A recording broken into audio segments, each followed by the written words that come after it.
Hello बच्चों, चलिए प्रश्न को पढ़ते हैं। ए भुजा वाले समबाहु त्रिभुज के तीनों कोनों पर 3 कण रखे गए हैं, जिनमें प्रत्येक का द्रव्यमान स्मॉल m है।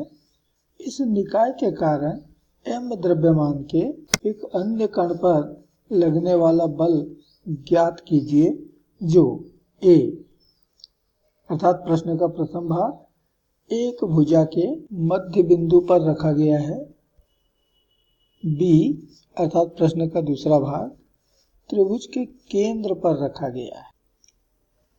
तो इस प्रश्न के लिए जो मूल अवधारणा है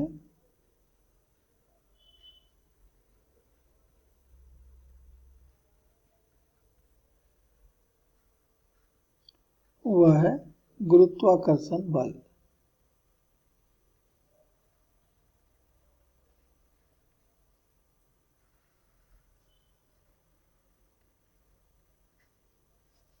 तो हमको मालूम है कि गुरुत्वाकर्षण के नियमानुसार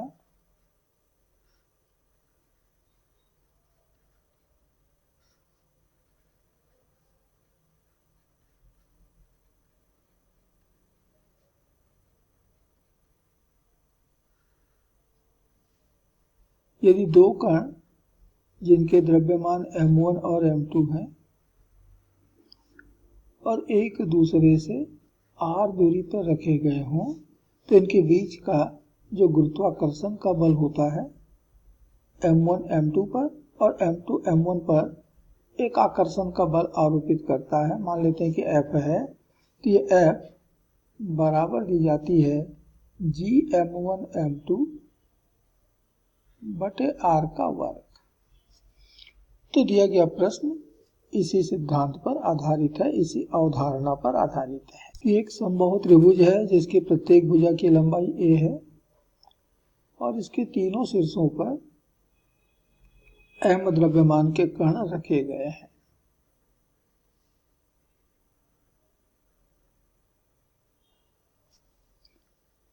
और प्रश्न का पहला भाग हम लेते हैं, जिसमें कहा गया है कि एक चौथा कण जिसका द्रव्यमान भी m है, एक भुजा के मध्य बिंदु पे रखा हुआ है। तो एक अन्य कण जिसका द्रव्यमान भी m ही है, एक भुजा के मध्य बिंदु पे रखा है, अर्थात यहां से अब दूरी a/2 हो गया और इधर से भी दूरी a/2 हो जाएगा।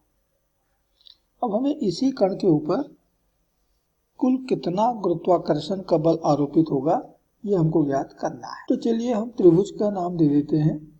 ये भुजा, ये बिंदु मान लो A है, ये बिंदु B और ये बिंदु है C। तो जो कण M पर बिंदु A पर रखा है वो, और इस बिंदु को हम नाम दे देते हैं D, मध्य बिंदु को। तो D पर रखे कण के ऊपर जो आकर्षण का बल लगाएगा ये हम मान लेते हैं F1। ये अपनी ओर आकर्षित करेगा एक ही तरफ। तो B पर रखा कण भी इसके D पर रखे कण के ऊपर इतना ही आकर्षण का बल लगाएगा, क्योंकि द्रव्यमान बिल्कुल समान है, कणों के दूरी भी बिल्कुल समान है, तो ये बल भी लगेगा F1।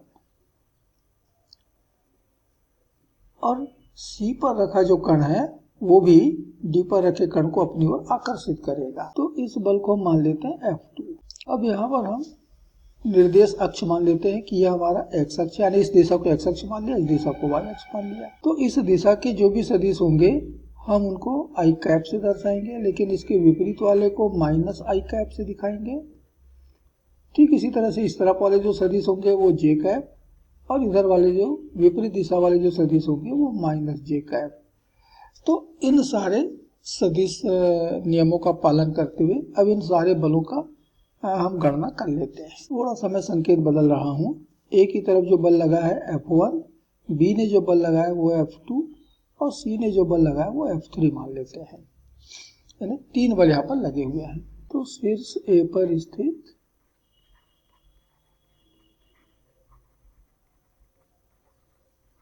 कण के द्वारा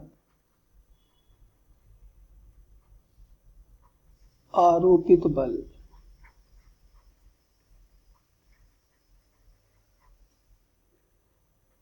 F1 ये बराबर मिल रहा है जी, m1 की जगह m, m2 की जगह भी m और दूरी की जगह a/2 का वर्ग।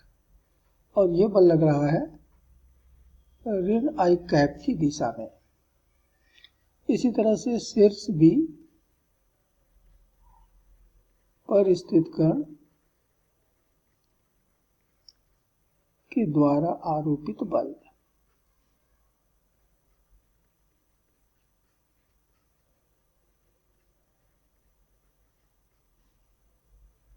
ये हमने F2 कहा, बराबर होगा G m, दूसरा भी m ही है, और बीच की दूरी a/2 का वर्ग। लेकिन ये बल जो लग रहा है वो धनात्मक x अक्ष की दिशा में, अर्थात प्लस i कैप। और अंत में शीर्ष C पर स्थित कण के द्वारा आरोपित बल।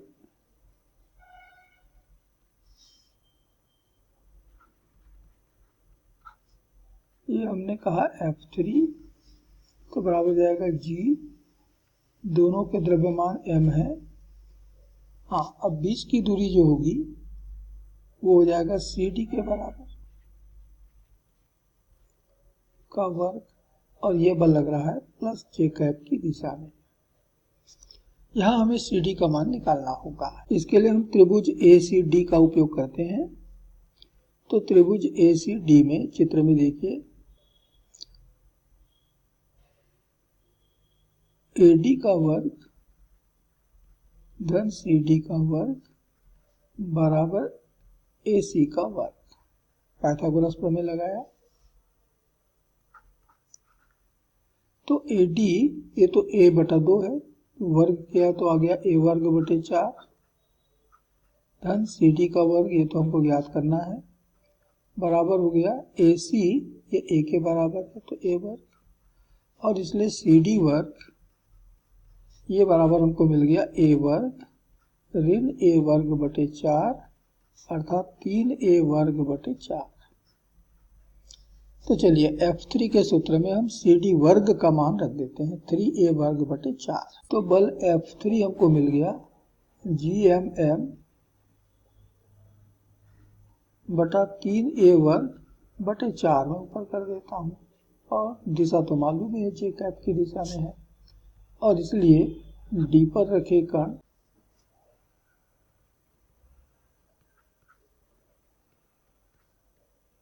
पर आरोपित परिणामी बल F बराबर होगा F1 सदिश धन F2 सदिश धन F3 सदिश। तो F1 सदिश यहाँ पर है GMM बटा a/2 का वर्ग, और ये माइनस i कैप की दिशा में, धन GMM F2 का मान बटा a/2 का वर्ग, और ये प्लस i कैप की दिशा में, और तीसरा बल F3 4GMM बटा 3a का वर्ग, और ये J कैप की दिशा में। तो पहले दो पद तो एक दूसरे से निरस्त हो गए, तो बराबर मिल रहा है 4GM वर्ग बटा 3a वर्ग। इतना परिणामी बल, और वो भी J कैप की दिशा में, यानी कि y अक्ष की दिशा में, अर्थात C की दिशा में, DC की दिशा में आरोपित होगा। और इसलिए D पर स्थित कण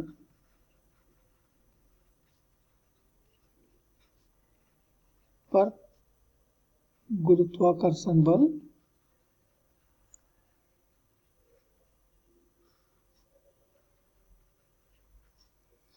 ये बराबर मिल रहा है, केवल परिमाण लिख रहा हूं मैं, 4GM का वर्ग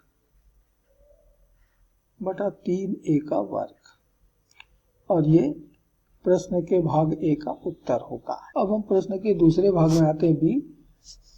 वो जो अन्य जो द्रव्यमान है, m द्रव्यमान का कण है, अब हम इसे त्रिभुज के केंद्र पर रख रहे हैं। तो ये ए भुजा वाला समबाहु त्रिभुज, तीनों शीर्षों पे रखे हुए हैं कण समान द्रव्यमान m वाले,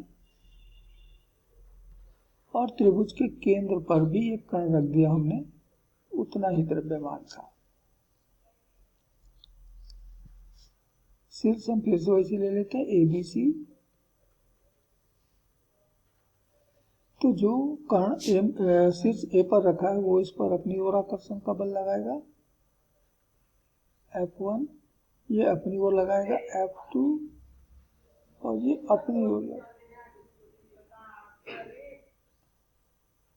F3, और ये हमारे निर्देशांक अक्ष हैं XY। अब शीर्ष से केंद्र की दूरी मान लेते हैं R है, तो तीनों शीर्षों से केंद्र बराबर दूरी R पर होगा, और हमारा ये जो कोण बनेगा समबाहु त्रिभुज का पूरा कोण होता है 60 अंश, उसका आधा हो जाएगा ये 30 अंश। यदि हम इतने को हम त्रिभुज की एक भुजा मार रहे हैं तो ये तो a/2 हुआ, और ये इस त्रिभुज इस केंद्र को मैं O मान लेता हूँ और इस बिंदु को मैं D मान लेता हूँ।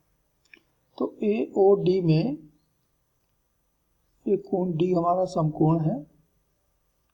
तो यहां से हम इस R का मान ज्ञात करते हैं। तो इसके लिए ADO, त्रिभुज ADO से AD ये आधार हो गया बटा AO एक कर्ण हो गया, बराबर मिला cos 30। AD का मान a/2 है, AO का मान हमने R मान रखा है, और cos 30 का मान होता है वर्गमूल 3/2। तो 2 और 2 तो कट गया, और इसलिए R बराबर हो गया a/वर्गमूल 3। तो इतनी दूरी पर वो केंद्र तीनों शीर्षों से है। तो चलिए F1, F2 और F3 की गणना कर लेते हैं। तो अब हम प्रश्न के भाग B का हल निकाल रहे हैं। तो शीर्ष A पर स्थित कण के द्वारा केंद्र O पर रखे कण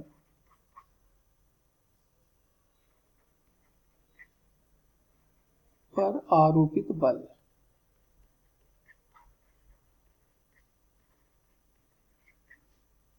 F1 बराबर मिला G_M, दूसरा भी M है, और बीच की दूरी R का वर्ग।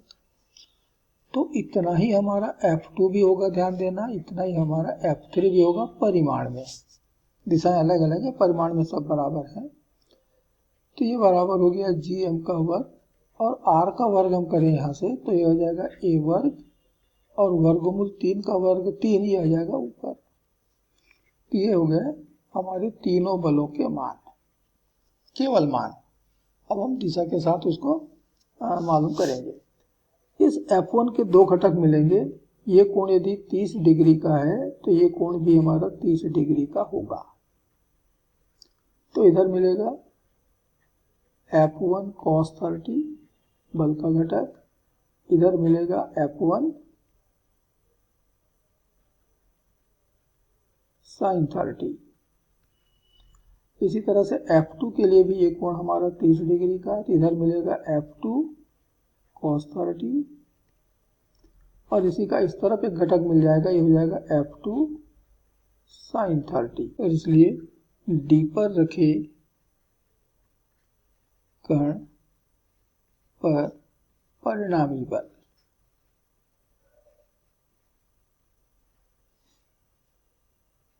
F बराबर, अब हम सदिश रूप में ले रहे हैं। तो ये जो बल है F1 cos 30 ये निगेटिव x डायरेक्शन में जा रहा है,